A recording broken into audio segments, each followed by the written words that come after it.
everyone. The topic of today discussion is central bank. ठीक है, आप अपने सराउंडिंग में देखो, अपने आसपास देखो, आप बहुत सारे बैंक देखोगे. जैसे एग्जांपल एसबीआई है, पीएनबी है, तो सारे बैंक हैं. अब जी इतने सारे बैंक हमारी कंट्री में अवेलेबल हैं. एचडीएफसी हुआ है ना, कॉरपोरेशन बैंक हुआ, यूनियन बैंक हुआ, तो बहुत सारे बैंक हमारी कंट्री में काम कर रहे हैं. अब इन सबको रेगुलेट करने के लिए भी कोई ना कोई तो होगा ना, कि इन सब के लिए यूनिफॉर्म रूल हो, यूनिफॉर्म चीजें हो, यूनिफॉर्म प्रोसीजर हो. तो उसको रेगुलेट करने के लिए एक एपेक्स बैंक है, एक मेन बैंक है, जिसका नाम क्या है? Central bank. ठीक है, अब देखो इसकी डेफिनेशन देखो क्या है.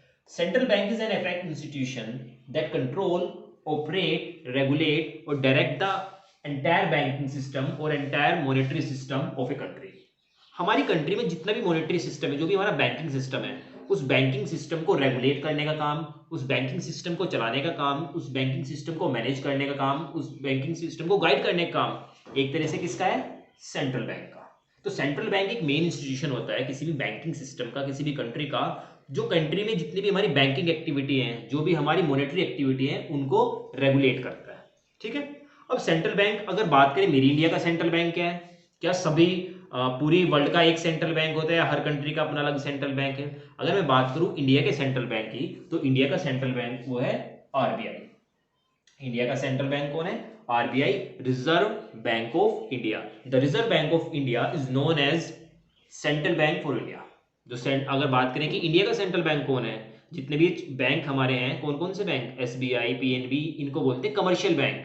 और इन कमर्शियल बैंक के ऊपर एक हमारा सेंट्रल बैंक है. वो कौन सा है? सेंट्रल बैंक, जो इंडिया में कौन है? RBI, reserve bank of India. Same इस तरह इंग्लैंड में है बैंक ऑफ इंग्लैंड. ठीक है, तो ये हमारे क्या है? ये हमारे सेंट्रल बैंक की डेफिनेशन है. अब बात करें देखो इंडिया के सेंट्रल बैंक की. आरबीआई एक्ट एक पास हुआ था 1934 में. गवर्नमेंट ने एक एक्ट पास करा था जिसका नाम क्या था? RBI act 1934. और उस एक्ट के थ्रू, उस एक्ट के अंडर एक ये आरबीआई इंस्टीट्यूशन हमारा स्टैब्लिश हुआ था इन 1 अप्रैल 1935. तो जो आरबीआई का स्टैब्लिशमेंट हुआ था वो 1935 में हुआ था. कौन से एक्ट के अंडर? आरबीआई एक्ट के अंडर. ठीक है, अब जो आरबीआई है हमारा, उससे क्या क्या बोलेंगे हम? Central bank. अब सेंट्रल बैंक के ना पूरी कंट्री के लिए कुछ ना कुछ काम होते हैं, है ना, उसके उसे बोलते हैं उनके functions. There are many functions which are performed by the central bank. We have to discuss in detail as it your part of syllabus. ये आपके सिलेबस का पार्ट है, तो उसको हम डिटेल में डिस्कस करेंगे. तो बहुत सारे फंक्शन है आपके, जैसे banker to government, bankers bank and supervisor, bank of issue, credit control supply, credit control controller. तो ऐसे बहुत सारे हमारे क्या हैं? फंक्शन है. तो इसका जो मेन फंक्शन है, पहला फंक्शन, उसको डिस्कस करते हैं, bank of issue. The first function is bank of issue या फिर इशू ऑफ करेंसी. अब आपको पता है हमारी करेंसी क्या है? इंडिया की करेंसी, हमारी इंडिया की करेंसी रुपीज है.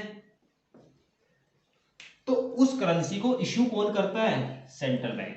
The main function of central bank is to issue of currency. जितनी भी हमारी कंट्री में करेंसी है, उसको इशू कौन करता है? Central bank. अब देखो करेंसी में आपने देखो, करेंसी में हमारी दो चीज मिलती है, एक तो नोट्स और एक क्या होते हैं? कॉइन्स. इतना पता है? करेंसी में आपने नोट्स भी देखे, कॉइन भी होंगे. कॉइन आपने देखोगे 1 रुपए का, 2 रुपए का, है ना, 5 के, सोन.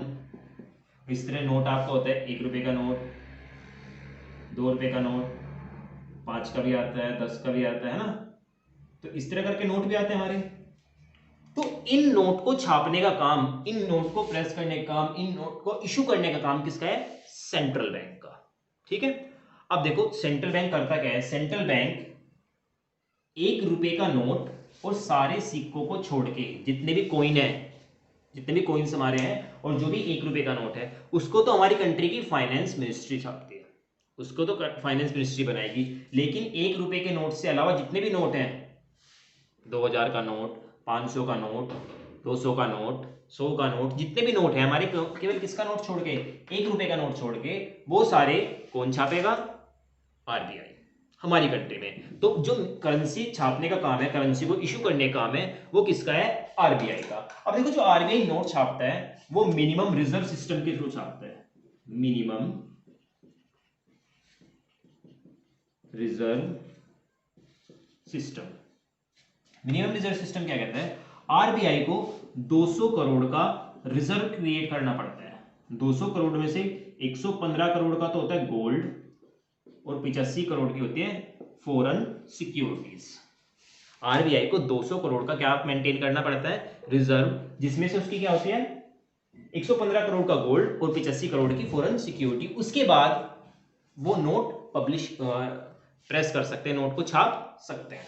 ठीक है, तो जो मेन काम क्या है इसमें, अब इस तरह सपोज करो अगर मैं चाह रहा हूं कि मैं नोट छापना स्टार्ट कर दूं, मैं गवर्नमेंट से कॉन्टेक्ट नहीं भाई, नोट छापने का काम किसका है अगर कोई पूछे, central bank. The main function of issue of currency is done by the central bank in India, that is Reserve Bank of India।